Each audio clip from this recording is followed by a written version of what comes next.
বিশ্বাস এমন একটা জিনিস যেটা অর্জন করতে বহু বছর লেগে যায়,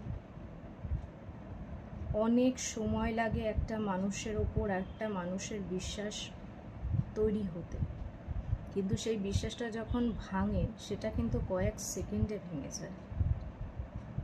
বেশি সময় লাগে না বিশ্বাস ভাঙতে। তাই কখনো কারোর বিশ্বাস ভাঙার আগে একবার না 100 বার ভাবা উচিত।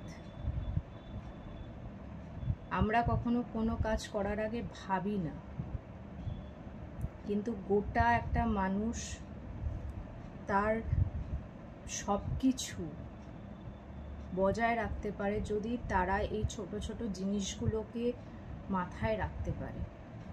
আমরা ছোট ছোট শব্দগুলোর কোনো গুরুত্ব দিই না, কিন্তু আমরা নিজেরাও জানি না সেই শব্দগুলো আমাদের জীবনে কত বড় একটা ভূমিকা রাখে। কখনো কারোর বিশ্বাস ভাঙাটা উচিত নয়, কারণ বিশ্বাস তৈরি হতে আগেও যেরকম বললাম অনেক সময় লাগে, কিন্তু বিশ্বাস ভাঙতে বেশি সময় কিন্তু লাগে না।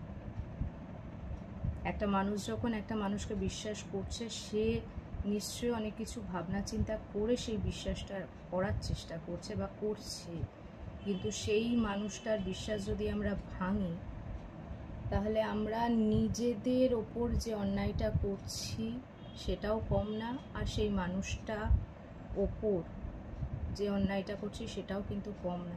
একটা কথা কিন্তু মাথায় রাখা উচিত আমাদের আমরা যা করব সেটা আমাদের কাছে কিন্তু ফেরত আসবে, যেভাবেই হোক। তাই এই ছোট ছোট জিনিসগুলো মাথায় রাখাটা খুব দরকার। যদি আমার কথাটার সঙ্গে এগ্রি করো ডেফিনেটলি বলো, যদি না করো সেটাও বলো, কোনো অসুবিধা নেই। মোটামুটি সবই পড়ি আমি। আর সবাই ভালো থেকো, সুস্থ থেকো।